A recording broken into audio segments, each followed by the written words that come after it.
husbands should love and respect their wives. Right on, Pastor. So I urge you today, embrace this peace in your marriages. Let go of the anger, let go of the strife. Every Sunday, women envied her smile. Every Friday night, she wondered if she would survive the weekend. She was the pastor's wife, the model wife, the prayer warrior, the marriage mentor. But behind closed doors, love became fear, and faith almost cost her life. Before we dig deep into this powerful and heartbreaking story, take a moment to tell us where you're watching from in the comments. If stories like this touch your heart, kindly like this video, subscribe, and turn on the notification bell so you never miss real stories that expose hidden pain, silent battles, and life-changing truths. In a small respected church, Holy Trinity Evangelical Mission, everyone believed Pastor Daniel and his wife, Grace, had the perfect marriage. They walked hand in hand. They prayed together. They laughed in public. Women came from far and near to sit at Grace's feet, asking her how she kept her home peaceful, how she stayed submissive, how she made her husband so loving. No one knew the truth, because Grace had mastered one thing very well: hiding pain behind scripture and smiles. This is her story. Pastor Daniel was admired by everyone. He preached with fire. He spoke about love, patience, and honoring your spouse. Men wanted to be like him. Women wanted their husbands to listen like him. Grace always sat in the front row, well-dressed, calm, and respectful. She nodded during sermons about marriage. She smiled during jokes about small misunderstandings at home. People whispered, "If only my husband was like Pastor Daniel. Grace is so lucky. See how peaceful her home is?" Grace smiled and said nothing. Grace's phone never rested. "Ma, my husband shouted at me. Ma, we had an argument. Ma, I feel tired in my marriage." She listened. She prayed. She advised patience, communication, and understanding. Sometimes as she spoke, her hands shook. Sometimes she muted the call to cry quietly, because the same man she defended in public was the man who broke her in private. At home, Pastor Daniel was not the man from the pulpit. His words were sharp. His anger was sudden. His silence was punishment. At first it was insults. "You're useless. You can't do anything right. No wonder God made me the head." Then it became control. Who she talked to, what she wore, where she went. Grace prayed harder. She fasted more. She believed God would change him. She told herself, "A pastor's wife must endure. Marriage is sacrifice. God hates divorce." The first slap shocked her more than the pain.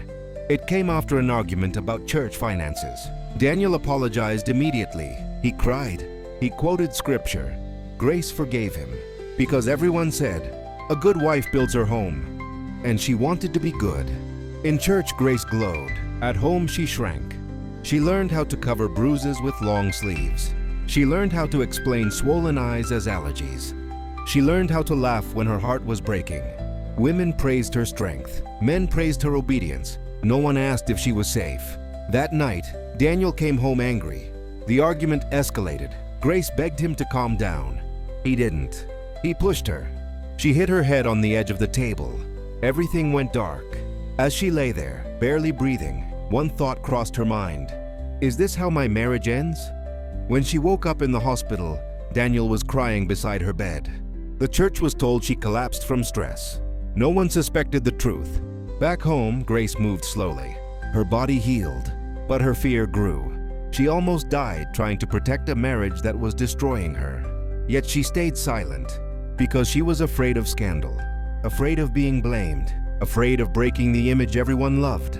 She told herself, "If I leave, people will lose faith. If I speak, the church will fall." So she carried the burden alone. One morning, Grace looked at herself in the mirror. She saw a woman who prayed for others but ignored herself. A woman who taught love but lived in terror. A woman who survived but was not living. For the first time, she asked God a different prayer. "Lord, do you want me alive? Or just married?" So Grace began to speak, quietly at first. She told a trusted older woman, then a counselor, then church elders. The truth shocked everyone. The perfect marriage was a lie. The model pastor had a dark side. The strong pastor's wife was a survivor. Some people believed her, some didn't. But for the first time, Grace chose truth over image. Leaving was not easy. She lost friends. She lost respect from some. She lost the title of perfect wife. But she gained something priceless, her life. The church had to confront reality. Daniel had to face consequences. Grace had to heal. Grace no longer gave advice from a place of pretending. She spoke honestly about abuse, about silence, about faith without fear. Women listened differently now. Some cried, some found courage. Her scars became her message. When the truth came out, the church changed overnight. Some members avoided Grace. Some whispered when she passed. Others cried and apologized for not seeing her pain. The pulpit that once praised Pastor Daniel now felt heavy with unanswered questions. Sunday services continued, but something was broken. The image everyone loved was gone. Grace learned a painful truth. People love perfection more than honesty, but she refused to take back her words. Freedom was strange. Grace woke up in a quiet room where no one shouted. No one checked her phone. No one raised a hand. At first, silence scared her. She would flinch at loud sounds. She would apologize for things that were not her fault. Healing was slow, but every morning she reminded herself, I survived. I am still here. Grace began to write letters. Letters to the women she once advised to endure. Letters to herself for staying too long. Letters to God, asking hard questions. She never sent them, but each letter released pain she had buried for years. She forgave herself, and that was the hardest forgiveness of all. One day, a young woman approached Grace after a seminar. With tears in her eyes, she said, "Because of your story, I left before it killed me." Grace realized then that her pain had a purpose. Strength was no longer silence. Marriage was no longer an idol. Faith was no longer fear. Grace didn't lose her life that night. She almost died. She lost the lie, and in its place she found truth, courage, and real freedom. Everyone saw Grace's marriage as perfect, but perfection almost killed her. She learned that God is not honored by pain hidden in silence. Love is not abuse. Faith is not the endurance of violence. Sometimes the bravest thing a woman can do, I live, and Grace finally did. Not all perfect marriages are safe. Not all smiles mean peace, and not all endurance is holy. Sometimes survival is a miracle. Grace's story is for every woman who is suffering quietly. You are not weak. You are not alone, and your life matters. If this story touched your heart, shook your soul, or made you see the hidden struggles many face, please don't just watch in silence. Like this video, leave a comment sharing your thoughts or where you're watching from, and subscribe so you never miss stories that reveal the truth behind smiles, marriages, and the battles we fight in silence.